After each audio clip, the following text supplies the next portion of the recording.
పెద్దపల్లి జిల్లా BRS party కార్యాలయంలో మాజీ ఎమ్మెల్యే దాసరి మనోహర్ రెడ్డి ప్రెస్ మీట్లో ఈ సందర్భంగా ఆయన మాట్లాడుతూ ఎన్నికల ముందు అడ్డగోలు హామీలిచ్చిన కాంగ్రెస్ నేడు 70 లక్షల మంది రైతుల జీవితాలను అగమ్యగోచరంగా మార్చిందని మండిపడ్డారు.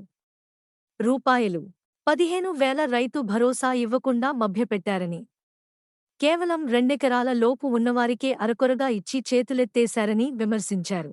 ఎల్ఐసికి చెల్లించాల్సిన 440 కోట్ల రూపాయలు ప్రీమియం బకాయిలను కట్టకపోవడం వల్ల గత ఏడాది కాలంగా రైతు బీమా నిలిపివేయబడిందని, దీనివల్ల చనిపోయిన పేద రైతుల కుటుంబాలు రోడ్డున పడ్డాయని ఆవేదన చెందారు.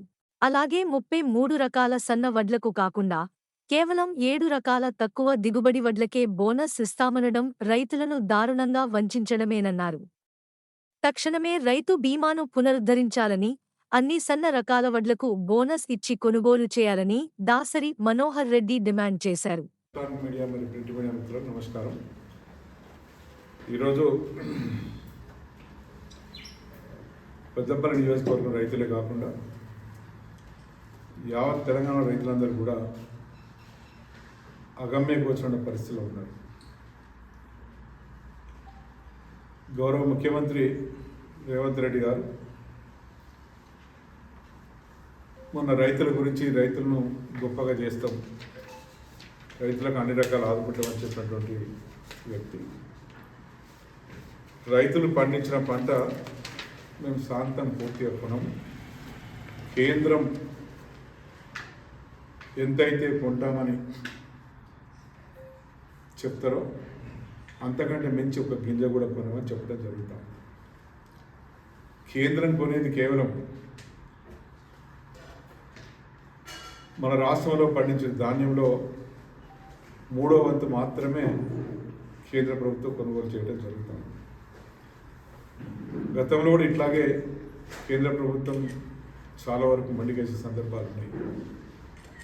అయినప్పటికీ ఆ రోజు తెలంగాణ ఉద్యమ నాయకులు, తెలంగాణ తొలి ముఖ్యమంత్రి కేసీఆర్ గారు రైతుల సంక్షేమే ధ్యేయంగా రాష్ట్ర ప్రభుత్వం నుంచి దాదాపుగా 12,000 కోట్ల రూపాయలు వెచ్చించి ప్రతి సంవత్సరం రూపాయలు వెచ్చించి పంటలు కొనుగోలు చేయడం జరిగింది. కానీ ఇవాళ ఈ ప్రభుత్వం, ఈ ముఖ్యమంత్రి గారి నాయకత్వంలో మేము కేంద్రం నిర్ణయించిన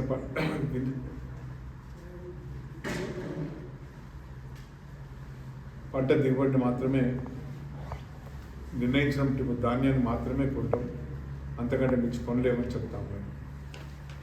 మరి రాబోయేటువంటి ఖరీఫ్ సీజన్లో రైతులు ఏం చేయాలో ఈరోజు తెలియని పరిస్థితిలో ఉన్నాయి. రాబోయేటువంటి రోజుల్లో రేపు వచ్చేటువంటి ఖరీఫ్ సీజన్లో మరి పంట కొనము అని ఇప్పుడే చెప్పినట్టయితే రైతులు గుండె పగిలేటువంటి పరిస్థితిలో ఉన్నాయి. ఎందుకంటే మన రాష్ట్రంలో పండేదే, అధికంగా పండేదే వరి పంట. మరి వరి పంట ఈరోజు Telangana rice bowl of India అని గుర్తించబడతా ఉంది. అత్యధికంగా పండించే పంట మరి రైతులు ఎక్కడ అమ్ముకోవాలి? మరి కేంద్రం ఏదైతే నిర్ణయించిన ధాన్యానికంటే మేము ఎంచుకోనమన్నప్పుడు మరి రైతుల పరిస్థితి ఏంటి? అట్లాగే రైతులకు గౌరవ ముఖ్యమంత్రి గారు ఆనాడు పిసిసి అధ్యక్షులుగా ఒక 10,000 కోట్లు ఇస్తే మొత్తం పంటలన్నీ కొంటామని చెప్పినారు. మరి వాళ్ళ మాట మార్చడం జరుగుతుంది. సందర్భంగా రైతులకు 15,000 రూపాయలు రైతు భరోసా కింద ఇస్తామని చెప్పినారు. రైతు బంధు కింద మనం 10,000 రూపాయలు ఇస్తే ఆనాడు ప్రభుత్వం కేసీఆర్ గారు ఎన్నికల ముందు రైతులను మభ్యపెట్టి మేము 15,000 ఇస్తామని చెప్పి రైతు భరోసా ఆనాడు చెప్పడం జరిగింది. అట్లాగే పంటలకు బోనస్ ఇస్తామని చెప్పడం జరిగింది.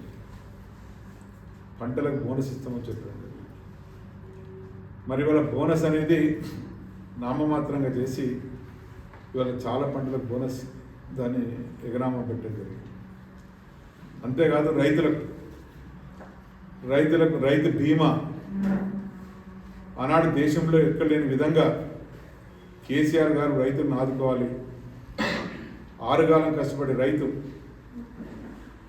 సహజ మరణం చెందిన ప్రమాదవశాత్తు మరణించిన ఆ కుటుంబానికి మేలుగా ఉండాలి, ఆ కుటుంబాన్ని ఆదుకోవాలనే ఉద్దేశంతో ప్రభుత్వ పక్షాన ప్రీమియం చెల్లించి మరి రైతు బీమాను నెలకొల్పడం జరిగింది. కానీ ఇవాళ ఈ ప్రభుత్వం రైతు బీమా కొరకు చెల్లించాల్సిన డబ్బులు చెల్లించట్లేదని చెప్పి సాక్షాత్ జీవిత బీమా సంస్థ తెలియజేయడం జరుగుతుంది. జీవిత బీమా సంస్థ 440 కోట్ల రూపాయలు చెల్లిస్తున్నట్టయితే బీమా పొందబడుతుందని చెప్తాం, కానీ ఇప్పటివరకు చెల్లించలేదు. దాదాపుగా ఇప్పుడు 1 సంవత్సర కాలం నుంచి మరి బీమా రైతులకు ఆగిపోయింది.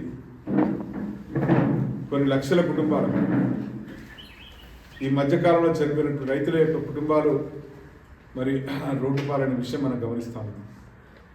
ఇట్లా ఈ విధంగా మరి కాంగ్రెస్ ప్రభుత్వం ఎంతవరకు రైతులకు మేలు చేస్తామని ఒకసారి మనం ఆలోచించాలి. ఆనాడు ఎన్నికల సందర్భంగా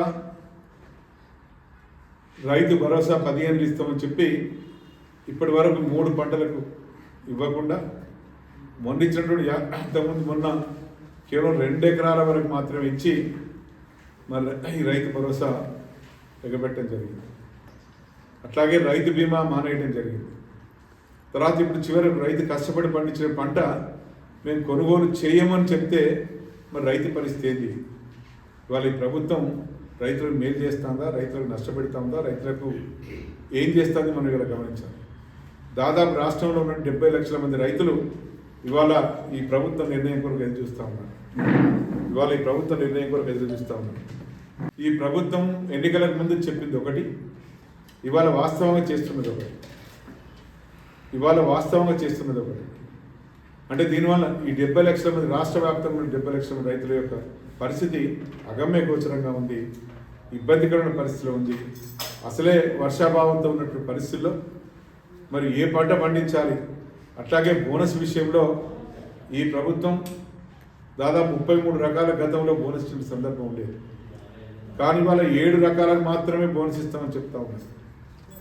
7 రకాల వడ్లకు మాత్రమే బోనస్ ఇస్తామని చెప్తా ఉన్నాం. దానిలో జై శ్రీరామ్ తర్వాత ఇటువంటి కొన్ని రకాలు ఉన్నాయి. ఇవి ఏవైతే ఉన్నాయో జై శ్రీరామ్ ఇటువంటి రకాలు ఏవైతే ఉన్నాయో అవి ఈరోజు 7 రకాల వడ్లకు ఏదైతే బోనస్ ఇస్తామని చెప్తా ఉన్నారో ఇవి పంట తక్కువ దిగుబడి ఇచ్చేటువంటి రకాలు తప్ప పంట అధిక దిగుబడి ఇచ్చే రకాలు కావు. మరి ప్రభుత్వ పరిశోధనా కేంద్రంలోనే తయారైనటువంటి ఈ విత్తనాలు దాదాపు 33 రకాల సన్న రకం విత్తనాల్ని రాష్ట్ర వ్యాప్తంగా రైతులు పండిస్తూ ఉన్నారు. దాంట్లో నుంచి కేవలం 7 రకాలు మాత్రం ఎన్నిక చేయడం అనేది ఇది కేవలం ఒక ఉచితమైనటువంటి ఆలోచనతో కుట్రతో చేసినటువంటి విషయం ఇది. అంటే తక్కువ దిగుబడి ఇచ్చేటువంటి రకాలను సెలెక్ట్ చేసుకొని ఆ తక్కువ వచ్చేటువంటి దిగుబడికి మాత్రమే బోనస్ ఇస్తామని చెప్పి ఇది ఒక కుట్రపూరితమైన ఆలోచన తప్ప ఇంకోటి కాదు. ఈ జై శ్రీరామ్ లాంటి రకం 15 నుంచి 20 క్వింటాలు మాత్రమే పంట వచ్చే దిగుబడి వస్తుంది. మరి ఇటువంటి అతి తక్కువ దిగుబడి వచ్చేటువంటి రకాలకు మరి దీన్ని ఎన్నుకొని వీటికి బోనస్ ఇస్తామని చెప్పడం అనేది రైతులను మోసం చేయడమే తప్ప ఇంకోటి కాదు. మరి గతంలో ఇచ్చినట్టుగానే మరి 33 రకాలకు ఎందుకు ఇవ్వలేకపోతామో ఒకసారి చెప్పాలి. అంటే అవి కూడా మరి వ్యవసాయ పరిశోధనా కేంద్రం తయారైన విత్తనాలు కావాలి. మరి ఆ రోజే ఈ సరి లేవు అనుకున్నప్పుడు మరి వాటిని రాష్ట్ర వ్యాప్తంగా ఎందుకు విడుదల చేయడం జరిగింది, ఎందుకు రైతులకు అందించడం జరిగింది? రైతులు అధిక దిగుబడిని ఆశించి ఇవాళ ప్రపంచం మొత్తం మీద మరి ఆహార కొరత తీర్చేటువంటి ఉద్దేశంతో మరి వీటిలో అధిక దిగుబడి ఇచ్చే రకాలను మాత్రమే, నాణ్యమైన రకాలను మాత్రమే ప్రతి సంవత్సరం మరి పరిశోధన చేసి మరి విడుదల చేయడం జరుగుతూ ఉంది. అటువంటి వాటికి బోనస్ ఇవ్వకుండా కేవలం తక్కువ దిగుబడి ఇచ్చేటువంటి రకాలకు మాత్రం బోనస్ ఇవ్వడం అనేది ఇది ఒక మోసపూరితమైన చర్య, ఇది ఒక కుట్ర. ఈ రైతుల పాలిట ఇది ఇదొక ఇబ్బందికరమైన పరిస్థితి. అందుకే పూర్తిగా సవతి తల్లి దూరంతో ఉన్నట్టు కనపడుతూ ఉంది. ఆ రోజు ఎన్నికల ముందు ఇచ్చిన వాగ్దానాలు వేరు, చేస్తామని చెప్పినటువంటి విషయాలు వేరు. ఇవాళ మరి రైతులు నట్టేయడం ఆలోచనతో బోనస్ ఎగబెట్టాలన్న ఆలోచనతో కుట్ర చేయడం జరుగుతూ ఉంది. అట్లాగే పండించిన పంట మేము ఇంతకంటే కొనుగోలు చేయమని చెప్పి రైతులను అయోమయానికి గురి చేసి రైతు పంట వేసుకుడా లేదా మరి ఏం చేయాలి బతికేంది అనే ఆలోచనతో ఇవాళ రైతు ఆలోచించాల్సిన పరిస్థితి ఏర్పడతాం. ఇవాళ ఇటువంటి ఆలోచనకు తర్వాత రైతు బీమా లేదు, రైతు భరోసా లేదు. ఆ రోజు కేసీఆర్ గారి ప్రభుత్వం ఉన్నప్పుడు మరి ఇవన్నీ కూడా దేశంలోని ఒక మరి ఎక్కడ లేని విధంగా రైతులను ఆదుకోవాలనే ఉద్దేశంతో అధిక దిగుబడి సాధించాలి, ఈ రాష్ట్రం అధిక పంటలు ఇచ్చే రాష్ట్రంగా ఒక రైస్ బౌల్ ఆఫ్ ఇండియాగా మారాలనే ఉద్దేశంతో ఆనాడు మరి ఉన్నటువంటి కేసీఆర్ గారి ప్రభుత్వం మరి ఆ విధంగా కృషి చేసి రైతులను ప్రోత్సహించడం జరిగింది. దానికి బదులుగా ఇవాళ రేవంత్ రెడ్డి గారి ప్రభుత్వం, ఈ కాంగ్రెస్ ప్రభుత్వం మరి మరి కుర్చీ మీద కూర్చోడానికి ముందు ఒక మాట మాట్లాడినారు, కూర్చున్న తర్వాత ఇంకొక మాట్లాడుతూ ఉన్నారు. ఇవాళ మీరు చెప్పేటువంటి మాటల్ని రైతులు నట్టేటి ముంచే విధంగా ఉన్నాయి కనుక దీన్ని మేము ఖండిస్తూ ఉన్నాం. తప్పకుండా రాబోయేటువంటి రోజుల్లో అట్లాగే ఇదే కాకుండా రైతు కష్టపడి పండించేటువంటి పంటలకు మరి ఎరువులు అవసరం. ఇవాళ ఎరువుల విషయంలో చూసినట్టయితే మరి గత సంవత్సరం అంత్యకాలం కూడా యూరియా కొరత మరి పుట్టొచ్చినట్టు కనపడ్డది.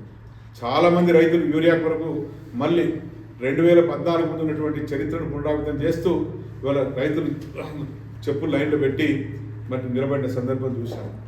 మరి దానికి యాప్ అంటూ ఒకటి ప్రవేశపెట్టి సామాన్య అతిపేద రైతు యాప్ను అందుకోలేని పరిస్థితుల్లో మరి యూరియా కొనలేని పరిస్థితులు ఈ ప్రభుత్వం తీసుకొచ్చింది. అంతేకాదు ఆ యూరియా కొరతతో పాటు ఇవాళ కాంప్లెక్స్ ఎరువులు చూసినట్టయితే ఇవాళ యూరియా ఎటు దొరకట్లేదు, ఇప్పుడే కష్టంగా ఉంది. దాంతోపాటే డిఏపి కానీ 2020 కానీ మరి కాంప్లెక్స్ ఎరువులు రైతులు విరివిగా మరి విత్తనాలు నాటే ముందు వేయటం జరుగుతుంది. 1350 ఉన్నటువంటి సేల్ ప్రైస్ దాన్ని ఇవాళ 1600 రూపాయలు డీలర్కి ఇవ్వడం జరుగుతాం. 1600 రూపాయలని ఆ డీలర్ 1700 రూపాయలు 1350 రూపాయల బస్తాను రైతుకు 1750 రూపాయలకు అమ్మడం జరుగుతూ ఉంది. అంటే ఇది మోసం కాదా, ఇది దగా కాదా? అట్లాగే 20 బస్తా ధర 1300 రూపాయలు ఉంటే ఇవాళ 2100 రూపాయలకు అమ్ముతా ఉన్నారు. అంటే ఇవాళ రైతును అన్ని రకాలుగా ముంచడానికి ప్రభుత్వం ప్రయత్నం చేస్తాము. మరి ఎరువుల విషయంలో గతంలో 1350 ఉంటే ఇవాళ 1700 రూపాయలకు మార్కెట్లో అమ్మడం జరుగుతూ ఉంది. గతంలో 2100 ఉంటే 1300 ఉన్నది ఇవాళ 2100 అమ్మడం జరుగుతూ ఉంది. యూరియా దొరకట్లేదు, అట్లాగే పురుగు మందులు కూడా మరి రేట్లు పెరిగిపోయినాయి. ఇట్లా రైతుకు అన్ని రకాల నష్టం చేస్తూ ఈ కాంగ్రెస్ ప్రభుత్వం రైతును మోసం చేస్తున్నది కనుక మరి ఇవాళ మేము మా బీఆర్ఎస్ పార్టీ పక్షాన ఈ ప్రభుత్వాన్ని మేము డిమాండ్ చేస్తాం. వ్యతిరేక నిర్ణయాలు వెంటనే వెనక్కి తీసుకోవాలి.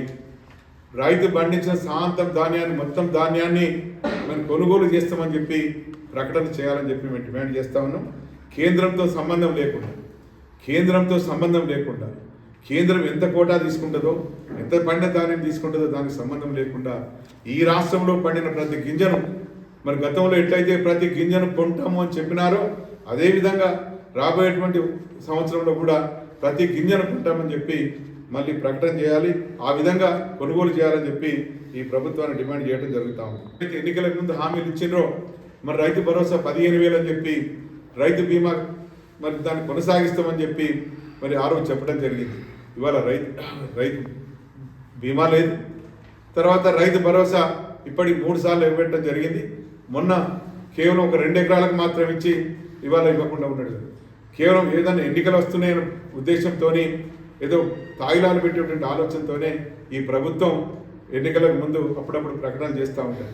ఆ విధంగా రైతులను మోసం చేసే ఆలోచనతోనే ఇటువంటి ప్రకటన చేస్తూ ఉంది కనుక తప్పకుండా ఎన్నికల్లో ఏవైతే హామీలు ఇచ్చిండ్రో హామీలను అనుసరించి రైతును ఆదుకోవాలి, రైతుకు రైతు బీమా ఇవ్వాలి, రైతు భరోసా ఇవ్వాలి, అట్లాగే పండిన ప్రతి గింజను కొనుగోలు చేయాలి, పెరిగినటువంటి ఎరువుల ధరల్ని ఈ రాష్ట్ర ప్రభుత్వం తగ్గించాలని చెప్పి మేము డిమాండ్ చేస్తూ ఉన్నాం. దాని ప్రకారంగా వెంటనే మరి గౌరవ ముఖ్యమంత్రి గారు మరి కాంగ్రెస్ ప్రభుత్వ సారథి తప్పకుండా మరి రైతులను ఆదుకునే ఉద్దేశంతో మరి ప్రకటన చేయాలని చెప్పి మేము కోరుతూ మరి లేని ఎడల మరి పెద్ద ఎత్తున రైతులు నిరసనలు తెలియజేస్తూ ఈ ప్రభుత్వానికి వ్యతిరేకంగా పనిచేయడం జరుగుతుందని చెప్పి ఈ సందర్భంగా హెచ్చరించడం జరుగుతూ ఉంది. వర్షాభావ పరిస్థితుల్లో ఎల్నినో ప్రభావం ఉంటుంది అని రాష్ట్ర వాతావరణ శాఖ మరి తెలియజేయడం జరుగుతూ ఉంది. ఈ ఎల్నినో ప్రభావంతో మరి ఇప్పటికే ఋతుపవనాలు ముఖం చాటేసినాయి. ఇప్పటికే ఋతుపవనాలు వస్తున్నాయి అని చెప్పినట్టు ఋతుపవనాలు ఇప్పటి వరకు రాష్ట్రంలోకి రాలేదు. ఇప్పటి వరకు కేరళ కూడా దాటలేని పరిస్థితిలో ఉంది. మరి ఎల్నినో ప్రభావంతో ఇవన్నీ కూడా ఇబ్బంది అవుతూ ఉంది. అందుకొరకే దీన్ని దృష్టిలో పెట్టుకొని వర్షాభావ పరిస్థితి నెలకొన్నటువంటి సందర్భంలో ఈ ప్రభుత్వం శశబిశలకు పోకుండా కాళేశ్వరం ప్రాజెక్టు ద్వారా మన నీటిని పంపింగ్ చేసి చెరువుల్లో వాగుల్లో నదుల్లో ఏర్పాటు చేసినట్టయితే మరి రైతులు గతంలో మాదిరిగానే మరి పంటలు పండించుకోవడానికి అవకాశం ఉంటుంది. ఇప్పటికే భూగర్భ జలాలు తగ్గుతూ ఉన్నాయి. మరి ఇంకా ఆలస్యమైన కొద్దీ మరి వర్షాభావ పరిస్థితి ఉన్నట్టయితే పంటలు వేయడానికి ఇబ్బంది అవుతుంది. ఇప్పటికే నార్లు పోసినారు రైతులు. ఏ రకమైన వాళ్ళకు నచ్చినటువంటి ఏదైతే పంట దిగుబడి ఎక్కువ వస్తుందో, ముఖ్యంగా వర్షాకాలంలో సన్న రకం వాటిని సాగు చేయడం జరుగుతుంది. ఆ 33 రకాల సన్న రకం వడ్లని ఇప్పుడు సాగు చేయడం జరిగింది. దాంట్లో 7 రకాలు మాత్రమే మీరు సెలెక్ట్ చేసి వాటికి బోనస్ ఇస్తామంటే మరి ఇప్పుడు నారు పోసిన రైతుల పరిస్థితి ఏంది? వాళ్ళని కూడా ఆలోచించాల్సిన అవసరం ఉంది. అందుకే మరి అటు వర్షాభావ పరిస్థితుల్లో మరి మనకు సాగునీటి అందిస్తూ ఖచ్చితంగా మరి ప్రతి సన్న రకం వడ్లను కూడా కొనుగోలు చేస్తాం. అట్లాగే బోనస్ ఇస్తాం. అట్లాగే పండించిన ప్రతి గింజను కూడా కొనుగోలు చేస్తామని చెప్పి ఈ ప్రభుత్వం వెంటనే ప్రకటన విడుదల చేయాలని చెప్పి మేము డిమాండ్ చేస్తాము.